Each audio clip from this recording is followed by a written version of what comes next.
जैसे ही आद्रा नक्षत्र चढ़ा घर में सब कहने लगे कि कब बनाओगी दाल की पूड़ी और खीर।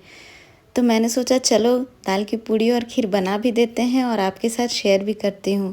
आद्रा नक्षत्र जो कि जानते होंगे बिहार और यूपी से होंगे, उन्हें तो पता होगा कि आद्रा नक्षत्र किसे कहते हैं। तो इस नक्षत्र में ना हमारे यूपी बिहार में ये जो दाल की पूड़ी और खीर बनती है और साथ ही इसके साथ रसे वाली आलू परवल की सब्जी और आम तो ज़रूर होता ही है। तो फ्रेंड्स, जैसा कि आप जानते हैं आम का सीज़न तो अब ख़त्म ही होने वाला है, लेकिन आद्रा नक्षत्र में ज़रूर इसे खाया जाता है। तो चलिए इसे बनाना शुरू करते हैं। तो इसे बनाने के लिए सबसे पहले मैंने चने की दाल को लिया है और इसे आधे घंटे के लिए भिगो करके छोड़ देंगे। जब तक ये सोख होगा तब तक हम सब्जी की तैयारी कर ले रहे हैं। तो सब्जी में मैं बना रही हूँ आलू और परवल की सब्जी, रस्सेदार वाली। बहुत ही टेस्टी लगती है और बहुत ही बढ़िया लगता है।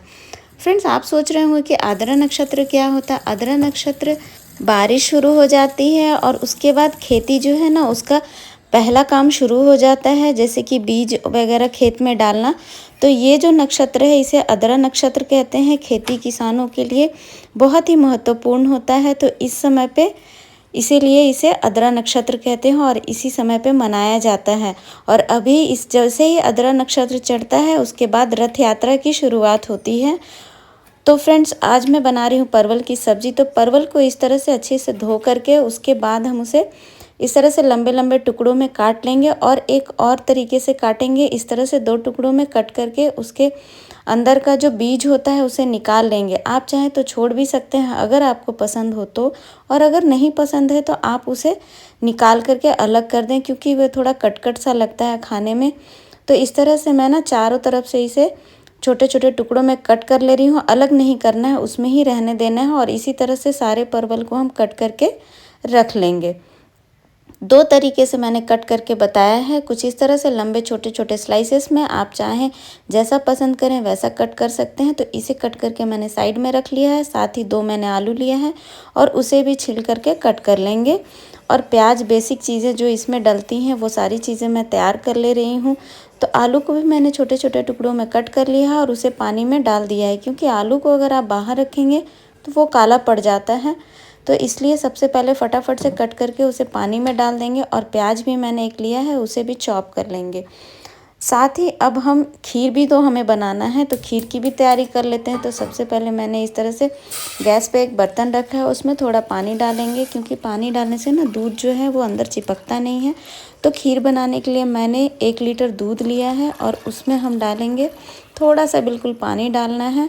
और पूरा मैंने दूध 1 लीटर लिया है। उसे डालने के बाद चावल जो है वो मैंने गोविंद भोग लिया है। ये जो चावल है ना ये बहुत अच्छी इससे खुशबू आती है।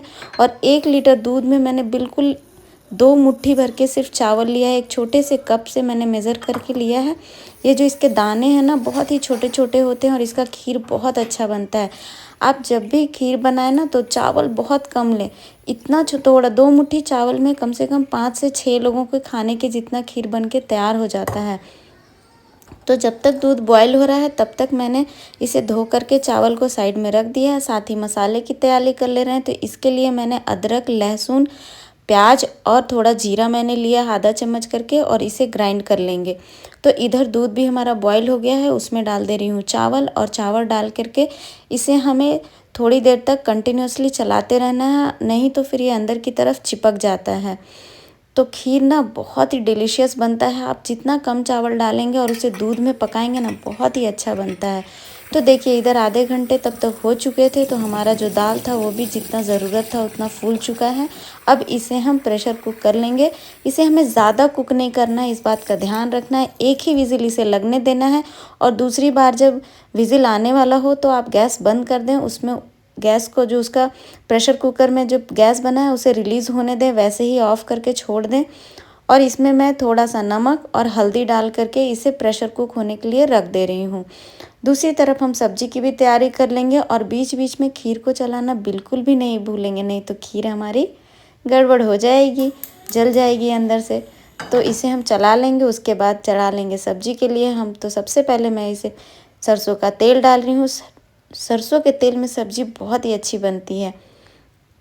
तेल हमारा गर्म हो चुका है और उसमें मैं डाल रही हूँ जीरा। जीरा चटकने के बाद इसमें डाल देंगे परवल, जिसे हमने छील के साइड में रख लिया था। तो देखिए इस तरह से बहुत सारे लोग क्या करते हैं कि परवल का ऊपर का जो छिलका है उसे भी काट के हटा देते हैं, यानी कि छिलके को छील देते हैं। पर मैंने ऐसा किया नहीं है। अगर आपको नहीं पसंद है तो आप कर सकते हैं। और इसे मैं ढक ढक के अलट पलट करके इसे अच्छी तरह से फ्राई कर ले रही हूँ। तो जब तक हमारा परवल भून रहा है और जो दाल है वो प्रेशर कुक हो रहा है, खीर हमारी बन रही है, तब तक मैं इधर ड्राई फ्रूट्स थोड़ा कट कर ले रही हूँ और बीच बीच में इस तरह से परवल को भी चला ले रही हूँ। अदरवाइज़ परवल एक तरफ से चिपक जाएगा, सट जाएगा और जल जाएगा। तो जैसे ही परवल भुनेगा इसे हम साइड में करके निकाल लेंगे। और सेम कढ़ाई में मैं फिर से तेल डाल करके उसमें प्याज डाल रही हूँ। तो प्याज डालने के उसमें थोड़ा जीरा, तेज पत्ता और साथ ही मैंने प्याज डाल करके अच्छी तरह से भून लिया है। और उसमें 2 आलू जो हमने कट किया था उसे डाल करके भी ढक करके पका लेंगे।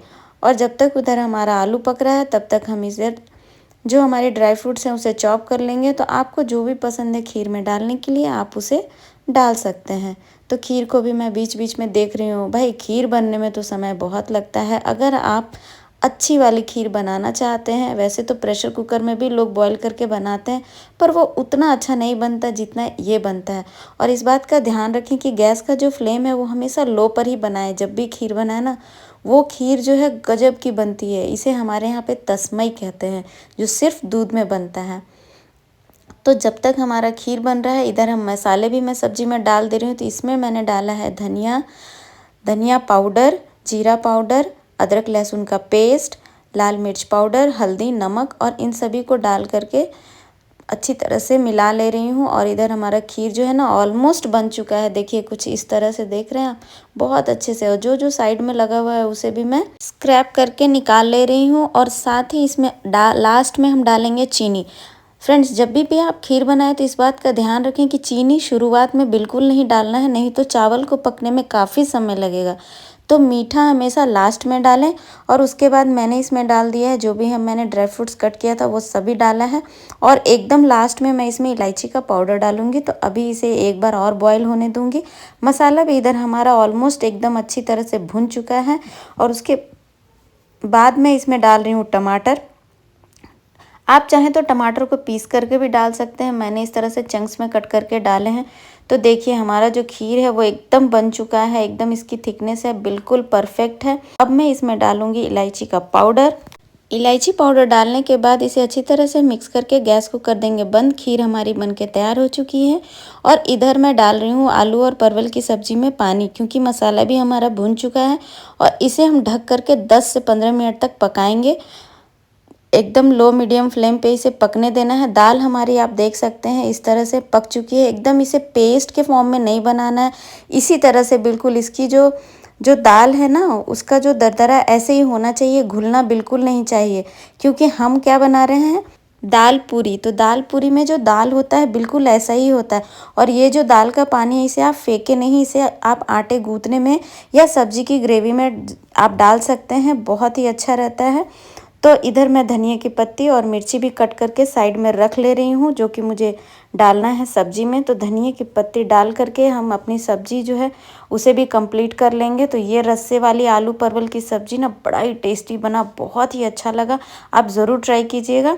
और उतनी देर में दाल जो हमारा है ना वो बिल्कुल उसमें से पानी निकल गया। आप कभी भी पानी के साथ दाल को बिल्कुल एकदम दाल का पानी सूख जाए उसके बाद ही उसे ग्राइंड करें। तो इस तरह से थोड़े थोड़े छोटे छोटे बैच में मैंने ग्राइंड किया है, एक ही बार में नहीं किया है, नहीं तो वो अच्छे से ग्राइंड नहीं होता। और आपको फाइन नहीं पीसना है, थोड़ा दरदरा ही रखना है। और साथ ही उसमें जो मसाले डालेंगे वो भी मैंने तैयार कर लिया है। तो सबसे पहले तेल डाल के उसमें डालूंगी लाल मिर्च और प्याज, हरी मिर्च, ये सबको डालकर हम अच्छी तरह से भून लेंगे। प्याज हम जीरा चटकने के बाद ही डालेंगे। और इन्हें अच्छी तरह से प्याज को भूनने के बाद इसमें मैंने डाला है अदरक लहसुन का पेस्ट, जीरा पाउडर, थोड़ा सा पेपर पाउडर, लाल मिर्च पाउडर, धनिया पाउडर, नमक, हल्दी। और इन सब को डालने के बाद अच्छी तरह से मिक्स कर लेंगे। और जैसे ही मसाला भुनेगा उसमें थोड़ा सा पानी डालेंगे, क्योंकि मसाला जो है वो जलने लगा। तो जले ना मसाला, इसके लिए हमें थोड़ा पानी डालना है। और साथ ही अब जो हमने जो दाल का पीस करके पेस्ट बनाया था, पीसा क्या था, बिल्कुल इसमें पानी एकदम नहीं ऐड करना है, नहीं तो ये एकदम थिक बन जाएगा, हलवे के जैसा हो जाएगा। तो कुछ इसी तरह से रखना है आपको। जब भी आप दाल पीसें बिल्कुल पानी निकाल लें। तो ये हमारा जो दाल का मसाला है वो भी तैयार हो चुका है। तो इसे हम ठंडा होने के लिए रख देंगे। धनिया की पत्ती डाल करके मैंने फिनिश कर लिया है। तो मैंने आटा लिया, आटा में थोड़ा नमक डालेंगे और पानी, उसके बाद इसमें हम डो लगा लेंगे। तो बिल्कुल जो आटा जो लगाना है हमें ना एकदम सॉफ्ट लगाना है, कड़क, वो जो लिट्टी होता है या हार्ड, ऐसा डो नहीं बनाना है, बिल्कुल नरम बनाना है जैसा कि हम रोटी के लिए बनाते हैं। अदरवाइज़ जब हम दाल भरेंगे तो वो जो है फट जाएगा। और इस तरह से मैं तो तवा चढ़ा दे रही हूँ और उसके बाद हम बना लेंगे दाल भर के पराठा, जिसे कि हमारे यहाँ दाल पूरी कहते हैं। तो जो आटे की लोई है उसे थोड़ा बड़ा ही रखेंगे और उसमें मैं 2 चम्मच भर रही हूँ इस तरह से दाल को अंदर स्टफ़ करके हाथों से दबा करके एकदम अच्छी तरह से, फटे नहीं, इस बात का ध्यान रखें। इसलिए आटा का जो लोई है उसे थोड़ा बड़ा ही रखना है हमें, और जो एक्स्ट्रा आटा है उसे निकाल करके हटा देना है। और इस तरह से हाथ से दबाते हुए अच्छी तरह से पहले इसे हम गोल गोल कर लेंगे और उसके बाद एकदम फूली फूली सी हम दाल पूरी बनाएंगे। बहुत ही अच्छा लगता है फ्रेंड्स, खाने में बहुत ही बढ़िया बनता है। अगर आप आद्रा नक्षत्र नहीं भी मनाते हैं तो भी आप बनाइए, बहुत ही टेस्टी लगेगा। तो इस तरह से दाल की पूरी जो है ना मैंने बेल करके तैयार कर ली है। इसे सेक लेंगे और इसमें आप चाहे तो घी भी लगा सकते हैं या रिफाइन भी लगा सकते हैं, और इसे अलट पलट करके हम सेक लेंगे। तो मैं तो इसमें घी लगा रही थी। आप अगर घी नहीं खाते हैं तो आप ऑयल लगा सकते हैं, कोई भी जो आप खाते हो यूज़ करते हो, पर घी परफेक्ट होता है, हेल्थ के लिए भी अच्छा है। तो इस तरह से हमारी दाल की पूरी एकदम आप देख सकते हैं बिल्कुल फूली फूली सी बन करके तैयार हो रही है। तो दाल पूरी, खीर, आम और रस्सेदार आलू परवल की सब्ज़ी आप भी बनाइए, आप भी खाइए और एंजॉय कीजिए। आद्रा नक्षत्र मनाइए, बहुत ही अच्छा लगता है ये दाल की पूरी जो है ना। और अगर आप नहीं भी बनाते हैं त्यौहार तो अभी आप इसे बना सकते हैं। ये दाल की पूरी किसी भी चीज़ के साथ ना बड़ी डिलीशियस लगती है, बहुत ही बढ़िया लगती है, और इसे बनाना बहुत ही सिंपल है। बस इस बात का ध्यान रखिए कि दाल जो है आपका गीला नहीं होना चाहिए। और इस तरह से मैं फटाफट से दाल की पूरियाँ तैयार कर ले रही हूँ। इसे दाल का पराठा कहिए, दाल की रोटी कहिए, बहुत ही बढ़िया लगता है। आद्रा नक्षत्र के बाद से सारे त्यौहार जो होते हैं वो शुरू हो जाते हैं। लगभग जैसे ही रथ यात्रा शुरू होता है उसके बाद सारे त्यौहार जो हमारे होते हैं ना, जून के बाद से सारे धीरे धीरे करके शुरू हो जाते हैं। और ये जो हमारी दाल की पूरी है वो भी बन के तैयार हो चुकी है। तो चलिए अब इसे मैं सर्व कर ले रही हूँ। फ्रेंड्स आप इसे ज़रूर ट्राई कीजिएगा, बहुत ही बढ़िया लगता है ये। और आप सबसे एक रिक्वेस्ट है कि आप मेरे चैनल को सब्सक्राइब नहीं करते हैं, तो अगर आप मेरे वीडियो को पहली बार देख रहे हैं तो प्लीज़ मेरे चैनल को सब्सक्राइब ज़रूर कीजिएगा और शेयर भी कीजिएगा, और लाइक करना तो बिल्कुल मत भूलिएगा। तो देखिए मैं आपको पराठे को खोल के दिखा रही हूँ इस तरह से, कितने अच्छी तरह से इवनली इसमें स्प्रेड हुआ है। और अब देखिए हमारी खीर जो है वो भी बन के तैयार है। इसे भी मैं थोड़े से आलमंड के साथ गार्निश कर ले रही हूँ। और हमारी जो दाल पूरी और आलू की परवल की सब्ज़ी है वो भी बन के तैयार हो चुकी है। और साथ इसे हम आम ज़रूर इसके साथ में रखूँगी, क्योंकि आम के बिना तो ये जो है थाली इनकम्प्लीट है, अधूरी है। तो ये है आम, और इसके साथ ही हमारी पूरी होती है आद्रा नक्षत्र की दाल पूरी, खीर और सब्जी की। आई होप आपको मेरा ये वीडियो पसंद आया हो, तो please do like, share and subscribe my channel. मिलते हैं नेक्स्ट वीडियो में, तब तक के लिए बाय बाय फ्रेंड्स। इंजॉय कीजिए आप भी इस तरह से। आद्रा नक्षत्र मैं मनाने जा रही हूँ, आप भी अपने फ्रेंड्स एंड फैमिली के साथ मनाइए, इंजॉय कीजिए। Bye bye friends.